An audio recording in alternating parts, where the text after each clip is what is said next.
Hi guys, it's me, Marvan again, and today I have a freaking crazy story. I wanted to do a video about your embarrassing moments, and I was talking to my brother about it, and he was like, "Oh my God, you should tell this story when we were living here in New York when we were little, and this is like me, my mother, and my two brothers, and you know, it was the most embarrassing thing that ever happened to me." Like one of the things that ever happened to me when I was little. Oh my God, you don't understand how I wanted to die. Okay, and this is how I knew it was shady as shady as shady. Okay, let's go back. So when we were little kids and stuff. We were just going through our own thing in life and stuff like that. So my mom just made enough money just for what we were doing, like life, whatever, and stuff like that. So we didn't have the luxury of like going out and doing the crazy things that I can do now, that my brothers and whatever can do now. So anyway, so my cousin she lives in Miami now, and she's like, has her two daughters and living her life. And she used to be living here single and living the life and stuff like that. So she used to live in Brooklyn, and we used to live in the Bronx. So one day she was like, "I want to take you guys to the zoo. Don't worry, it's going to be fun. Yeah, let's go." And I was like, "Yeah, let's go to the zoo." And I was so cute. So I put on my Payless, my Goodwill outfit, and then we're ready to go. So we dancing and we're having a good time. Dancing in my head, not for real. So we went to the zoo. We had a great time. And she's like, "You can have anything you want. You want to eat pizza, you want to eat chips, you want to," and the thing is, like, we're not used to those things as when we were little and stuff. So I was like, yeah. So me and my brothers were like, "Girl, let me have 2 of these, 3 of these, 4 of these, let me get this, all that stuff." So we were packing the house, and I was loving it. So, and then it was time to go home. The day was over. We had such a good time. And then it happened. When an accident's gonna happen, or when a situation's gonna happen, when you get the first noise, and that is,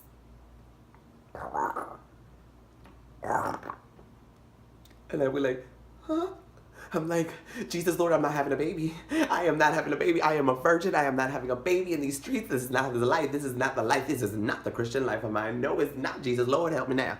So I was like, "Oh my God, it's not gonna happen." So everything goes slow in that moment, and I was like, "No, Jesus, please, please, this is not gonna happen to me. It is not." So we were at the platform on the train.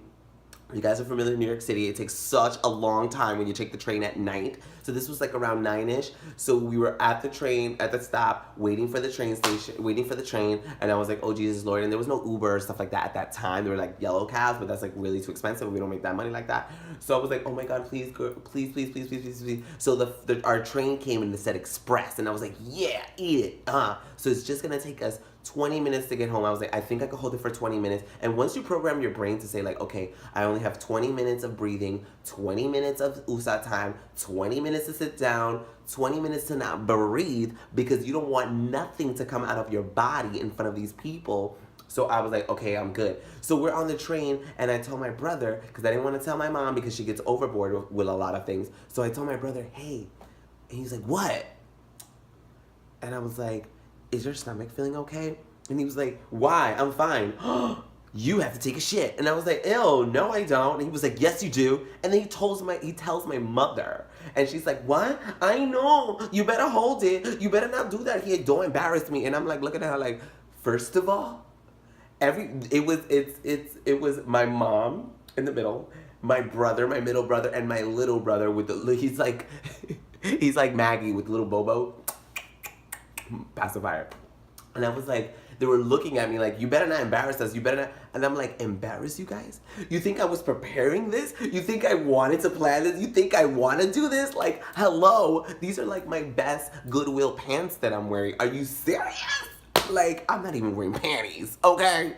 Oh, so they were there, and then the train stopped. When we were in the train, it stopped, and it said, "Now this train is going all stops. It's taking all stops instead of express. So it's gonna take me 35 minutes to get home." And that's when my heart just dropped, because when it's 20 minutes, you program your brain so your brain knows that after those 20 minutes, that's it. We're gonna let everything go, and we don't even care where you at. But when you say 35 minutes, so 15 minutes more, oh, the brain was like, "No, no, we're not doing this. We are not doing this." Then There was, mind you, there was nobody on the freaking train. There was like a few people. Like all the seats were half taken. Then we pulled up to a stop. A lot of people came. And my mom is like such a mother. She's like, oh no, all to us, get up and give the seat to somebody else. Because we're just young little gentlemen. And I was like, Mommy, I don't want to get up. And she was like, get up and give her the seat.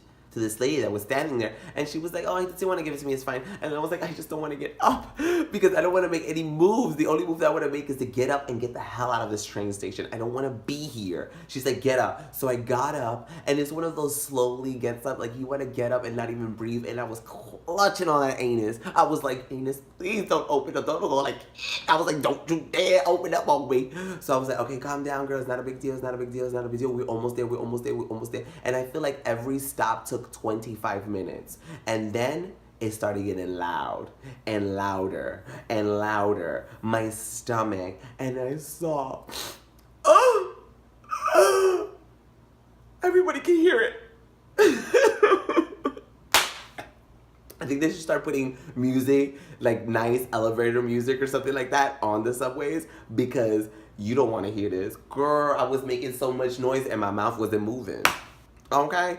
Everybody around me started moving away little by little by little. I wanted to die. I wanted to grab everything inside me and just be like, you know what, let me just force myself and open the doors and just let the train just hit me. Because I was like, I really can't. Then, you know who was behind me? One of my classmates' mother that knows us was standing right behind me, and she even moved aside. And I was like, wow, I bet you she noticed us, and then she was gonna say hi. But then when she saw that I was making all that noise without the mouth moving, that's when she was like, oh no, I don't want to go over there because that shit stank. I was like, oh my god. Then it was like the loud farts that I couldn't control. And then my own brother, instead of defending me or being there for me, oh, don't get there, girl. He comes and he's like, damn, you gotta be so loud with the farts. And I was like, now everybody in each cart heard you. Are you serious? And girl, let me tell you, the stomach was so loud, it was going that I just went like, oh my no. I sat down, there was a seat that was open, and I had only 2 stops away, and I was like, oh God, please, it's gonna happen, it's not gonna happen, please, I don't want it to happen, I don't want it to happen.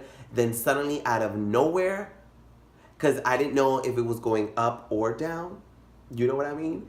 So it wasn't the anus anymore. Then I felt it in the stomach, and you feel the rise, and then all of those delicious chips, pizza, ice cream, hot dogs, and a couple now laters were all over this man that was right next to me that was sitting out this bump. And I just put it all over him. It was like chunks, pepperoni. There was a annihilator there.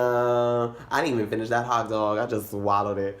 Girl, everything was on this man. And he was dead asleep. It was his bum. I got up and I wanted to cry. But everyone was looking at the bum and they were like, ew, he just threw up on himself. And then the bum opened his eyes and he was like, who the fuck threw up on my new pants? Really? So we got to our stop. I ran up that hill. I was like, I don't even care. I was like, Mom, I grabbed my mom's keys. I ran up that hill. I was running and running and running. And then it happened again. But not from here. Girl, it looked like I was wearing a pamper. I was the first Nicki Minaj with a big butt. Girl, I was like, I just got up and I just threw myself in the shower because I was like, don't even bother flushing anything out. My mom put all the clothes, threw it out, and I was just crying, and I was like, none of y'all got my back, and y'all supposed to get my back. And then the first thing that she says to me is like, are you okay? I'm like, now? She was like, oh, I was just too embarrassed to tell you in front of everybody. I was like, Mother! I was like, I cannot believe that this is my mom doing this, and she doesn't even like have my back. But anyways, the moral of the story is make sure you chew all your food. Do not go to the zoo late. And fuck it, we all gotta go. But I just had to go on the subway. But still, she still looks cute. But oh my God, I wanted to kill myself. But that was like the most amazing, revealing shit I ever had in my life. And honestly, my anus felt so relieved. It was just like heaven. It was just like, girl, we could sleep together. And I was like, all right, I'm not